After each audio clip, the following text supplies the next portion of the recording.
Salam, welcome to A Little Push, 5 Minutes Medical Mnemonics. Today, we're diving into a simple but incredibly powerful tool for spotting cancer early.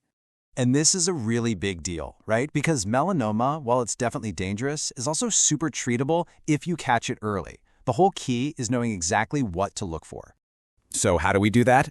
Well, the answer lies in this really simple, easy-to-remember 5-letter mnemonic. Seriously, memorizing the ABCDEs can genuinely save lives.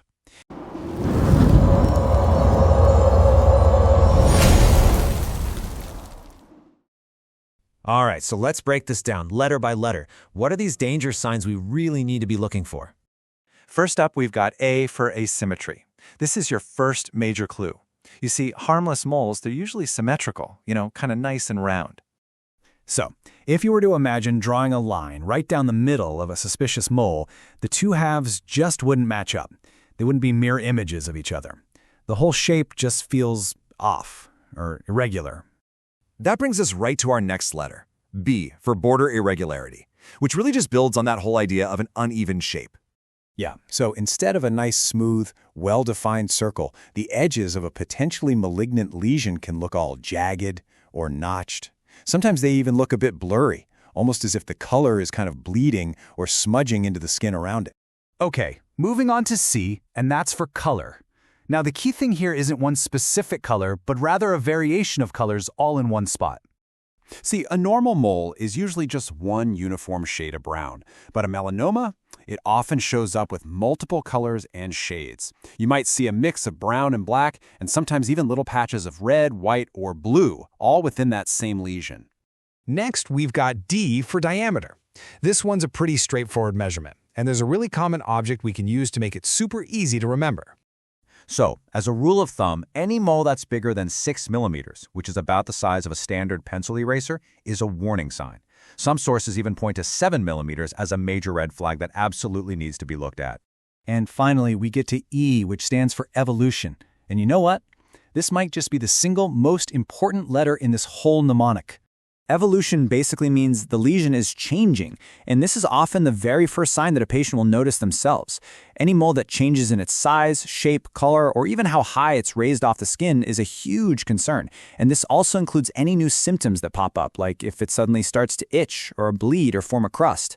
A changing mole is a mole that needs to be seen by a professional, period. So now that we've got the ABCDs down, let's look at a couple of more advanced clinical clues that build on this foundation. This is what clinicians call the ugly duckling sign. It's a really simple but super effective idea. You just look for the mole that doesn't fit in. If one mole looks completely different from all the other ones on a person's body, well, that's your outlier. That's the one that needs to be examined closely, even if it doesn't perfectly meet all the other ABCD criteria. And this brings us to an absolutely crucial point. While the ABCDEs are vital for detecting a problem, once a melanoma is actually diagnosed, the single most important factor becomes the Breslow thickness. This measurement of how deep the tumor has invaded the skin, well, that's the key to figuring out a patient's prognosis. So this leads to the next logical step, right? If you do spot a suspicious lesion, what is the definitive gold standard next step? Well, there is definitely a right way and a wrong way to do this. The recommended procedure is a full-thickness excisional biopsy. This removes the entire lesion and allows a pathologist to measure that critical Breslow depth. A shave biopsy, though, is considered inappropriate because it just skims the surface, which makes it impossible to determine the full depth and extent of the disease. Okay, let's do a quick quiz to really lock in what we've learned. Let's see how you do. First question, what does the B stand for? I'll give you a second. Think about those uneven edges. That's right, border irregularity. We're talking about those ragged, notched, or blurred edges. Nice work. Question number 2. What's that key diameter measurement that should raise a red flag? You got it, greater than 6 millimeters. Just think of that pencil eraser. And for our final and most critical question, once a melanoma is actually diagnosed, what is the single most important factor for prognosis?